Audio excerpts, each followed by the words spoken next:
સાથી મિત્રો, આજની તાતી જરૂરિયાત શું છે? માનવ વિકાસ માટે કેટલા બધા પ્રયોગો ચાલી રહ્યા છે. એમાંથી આપણે તથ્ય કાઢવું હોય તો એની ખાસ અને તાતી જરૂરિયાત શું હોય શકે? એમ રોડ સારા હોય તો માણસનું જીવન સુધરી જાય અથવા તો એ ઉપર આવી શકે, એના રહેવાની સગવડો વધારવાથી અથવા તો મતલબ હાઈ લક્ઝુરિયસ જે રહેવાનો જે પ્લેસ બનાવવાથી માણસનું માઇન્ડસેટ અથવા તો એ ઉપર આવી શકે કે એમનું જીવન ધોરણ ઊંચું જાય, અથવા તો આપણે મોંઘા સાધનો ખરીદીને આપણે સેટિસ્ફેક્શન થઈએ, જે ક્ષણિક લાભો હોય એ બધા ક્ષણિક જીવન સુખ હોય એનાથી માણસ ઊંચો આવી શકે, એમાં બિલીવ કરી શકીએ આપણે. તો પોતે જાતે વિચારીએ તો બધાની આન્સર ના જ આવતું હોય છે.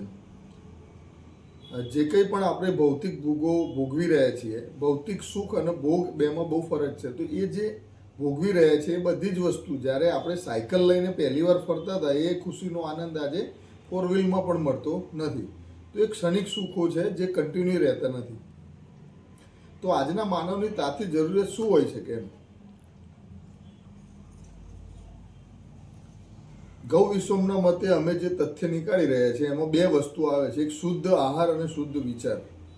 આહાર અને વિચાર પર ભાર મૂકવો જોઈએ. એમ આજે માણસ કેટલો અધીરો થયો છે.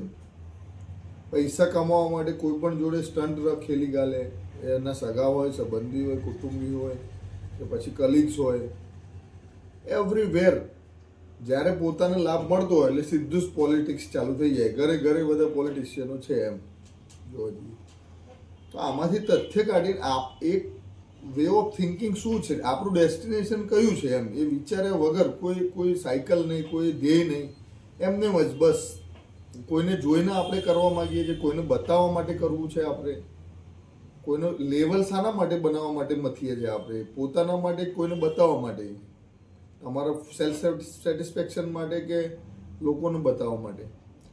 તો આ બધી જ વસ્તુ કરવી જોઈએ, ભૌતિક સુખો ભોગવવા જોઈએ, એનો કોઈ ઓબ્જેક્શન નથી અહીંયા. પણ સાથે સાથે તમારા જીવનની તંદુરસ્તી, તમારા જીવનની અંદર આહાર અને વિચારનું કેટલું ઇમ્પોર્ટન્ટ છે, કેટલું હાઈ થિંકિંગ છે, તમારું લિવિંગ કેટલું હાઈ છે એ ઇમ્પોર્ટન્ટ નથી હોતું. હાઈ લિવિંગ લોકો બી સુસાઇડ નોટ કરીને એક્સપાયર થતા આપણે જોઈ રહ્યા છીએ રેગ્યુલર ન્યૂઝમાં.